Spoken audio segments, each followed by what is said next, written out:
Hello guys, আসসালামু আলাইকুম। কেমন আছেন আপনারা সবাই? আমি একটি ছোটখাটো ব্লগ নিয়ে আসলাম আপনাদের মাঝে। দেখতে পাচ্ছেন রাস্তাটা ভিজা, কাটা, মাটি। যাচ্ছি আমি অফিসে ডিউটিতে।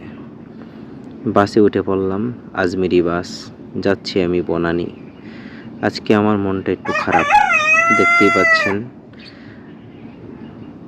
যেতে যেতে চিন্তা করতেছি আমি কী নিয়ে ভিডিও করব, কী নিয়ে কাজ করব।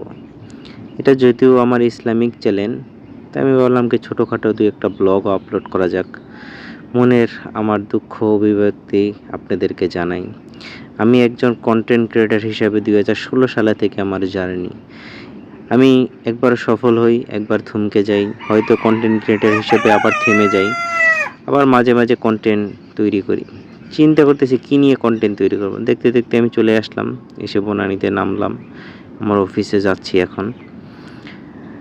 ছোটোখাটো কিছু গল্প আপনাদের মাঝে আস্তে আস্তে করে আমি শেয়ার করব আমার কন্টেন্ট ক্রিয়েটর হিসাবে যাত্রাটা, এবং কি আবার কেন আমি কন্টেন্ট নিয়ে আবার কাজ করা শুরু করলাম। প্রথমে আমি ভূতের গল্প নিয়ে কাজ করলাম, ইসলামিক কন্টেন্ট, বিভিন্ন ব্লগ এবং গেমিং চ্যানেলও ছিল। আমার জবের পাশাপাশি আমি এগুলাও করতাম। দেখা যাক এখন কি করা যায়। এই যে দেখেন বৃষ্টির জন্য ছাতা, রোদ, এর জন্য থাকি। মাঝখানে একটু সকালবেলা চলে আসলাম, তো সকাল বাজে এখন 7টা, 7:30। তো বললাম একটা রুটি একটা কলা নিয়ে যাচ্ছি, খেতে খেতে যাচ্ছি।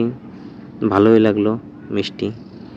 এটা বনানী কবরস্থানের সামনে থেকে যাচ্ছি, ভাবলাম একটু খেয়ে যাই। সকাল সকাল উঠছি, সকাল 5:30টার দিকে যাচ্ছি। চাকরি পরিশ্রম অবশ্যই করতে হবে, পরিশ্রম না করলে সফলতা আসবে না। ভাবলাম কি কন্টেন্ট নিয়ে আবার কাজ করি, দেখা যাক ইনশাল্লাহ কোনো সফলতা পাই কি না। ইনশাল্লাহ আপনারা সাপোর্ট দিয়েন, পাশে থাকেন। এবং কি আমার কন্টেন্ট ক্রিয়েটার হিসেবে কেন আমি মুখ থুবড়ে বারবার পড়ে যাচ্ছি, কেন আমি সফল হতে পারলাম না, এটার গল্প আপনাদের কাছে মাঝে শেয়ার করব আস্তে আস্তে। দেখা যাক, দেরি হয়ে যাচ্ছে, একটু দ্রুত হাঁটছি। এখান থেকে কাছেই, বেশি দূর না আমার অফিস। প্রতিদিনই আমি আসা যাওয়া করি। দেখা যাক, আপনাদের মাঝে প্রতিদিন গল্পগুলো শেয়ার করব। এই কাছাকাছি চলে আসছি, এই যে অফিসে চলে এসেছি। অফিসের লিফটে উঠে গেলাম, লিফটে উঠে এখন উপরে যাচ্ছি 8তলায়। এইটুকুই, দেখা যাক কতটুকু সফল হতে পারি আমি। ইনশাল্লাহ আপনাদের মাঝে একটু ঘুরিয়ে গাড়িয়ে দেখিয়ে নিচ্ছি কী অবস্থা আছি।